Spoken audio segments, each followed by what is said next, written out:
Hi everyone, it's Danni. Welcome back to my channel. Today I'm here with the layout for Gwen Wruck's Documenting December Stash Bust YouTube hop. There are a bunch of us documenting our Christmases using our stash. There's no specific theme, we are just all trying to use our older supplies to get our December memories documented. There's going to be a new video every day until the 25th. I will leave everyone's links in the description box below, so make sure to head over and check out all the amazing creations. I'm going to be using the Craft Wonderland collection. This is pretty old now. I got it a few years ago, and I was really inspired by all these border strips that are on the sticker sheet. So I have from this collection the 12x12 paper pack, the 6x6 paper pad, the ephemera, and that sticker sheet that comes with the paper pad. So I'm going through and trying to pick out a background. This collection's very monochromatic. It's mostly teals and mint greens. There's a bit of navy in it, and there's a bit of kind of like a beige neutral kind of color. I'm not sure why I picked this dark blue navy kind of wood grain background. I really was not intending to go in this direction with this layout, but I have, as you can see, a black and white photo there of me and my family on Christmas Eve. We're going out for dinner. It's one of our traditions, and I thought this would be a good opportunity to use up some of those really wintry themed Christmas items. It is the middle of summer here at Christmas time, so I don't often get to use all those snowflakes and things like that, but this photo is black and white. You can't really see much of the background.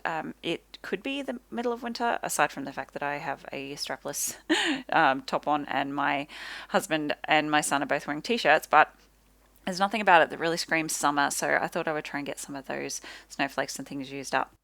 I'm going through now with those border strips, and I'm just going to create kind of like a cross pattern with them. I'm just trying to make a spot for my photo to land, which will be right in the intersection of those strips. So I've used the snowflakes and the reindeer and the trees and things like that. I'm going to back my photo just with one layer. I really like the color in this paper from the paper pad. It's like a really nice kind of mid-tone mint tealy kind of color. Just adds a little bit more color. It's quite monochromatic at the moment, so, and it does stay pretty monochromatic, but I do like the hints of that minty blue teal kind of color. Now I remembered I had this stencil that was actually released as part of this collection, and it's kind of like that Nordic, I almost want to say sweater pattern, but yeah, I have seen this pattern on sweaters, but it's kind of like that Nordic pattern, geometric stripes, and yeah, I really don't know how to describe it otherwise. I'm pretty sure it was called Nordic. That's why I have the word Nordic stuck in my head, and I've said it so many times. But I'm just going through now and doing some strips of just white modeling paste through this stencil, and it being quite messy. You can see there I do smudge it over to the side there. I'm not too concerned about that. I kind of wanted the messy look. I'm almost going for a bit of a like fluffy snow look.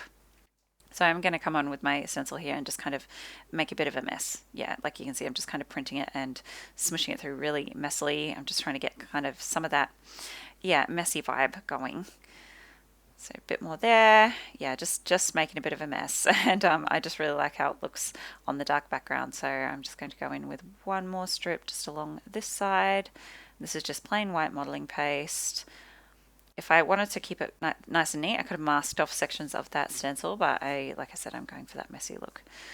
So I have just kind of stuck those stickers down, not permanently. They're just kind of tacked on there, and they do end up going on quite crooked. I didn't realize when I glued them down that they were crooked, but it is what it is. I've just left it. I'm coming in now with some Liquitex acrylic ink, just the white, and doing some, again, messy splatters. I'm going to tear off some of these strips just to make them not all the same length. I just want them to look a little bit staggered and uneven. So I'm just tearing it. I like the rough edge. It really doesn't bother me. So here's where I'm coming in with my glue, and I did not realize that the vertical one isn't too bad, but this horizontal one goes down completely crooked, and you know what? I don't really care. I don't think anyone's going to notice that much when they're going through the album, so I'm just trimming off the edges here. I am going to snip this one a bit shorter too, just liked how it looked better that way. And then gluing my photo down. So this layout came together really quickly. This is quite a short video. It all came together. I think the fact that it's monochromatic, or almost monochromatic, really helped, because there wasn't much to think about in terms of color and matching. I'm going to use one of these pieces for my title. I like how it is the same kind of shape as my strips going on there. But I didn't like how the white text is a bit hard to see. So I do find this one that says the most wonderful time of the year, and it has a darker text. So I'm going to use that instead.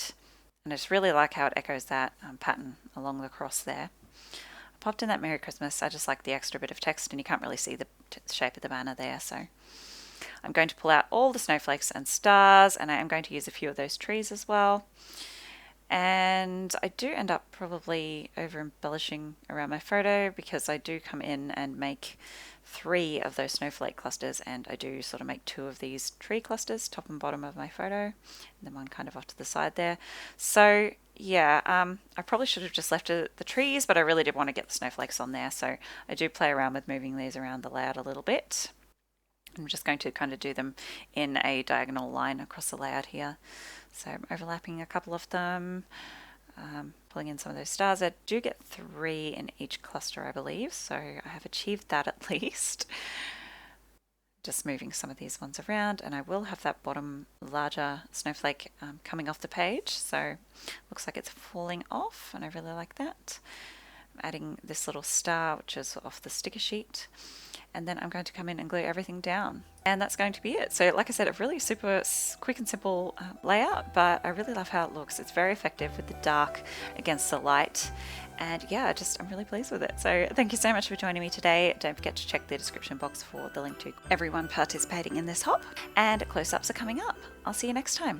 Bye guys.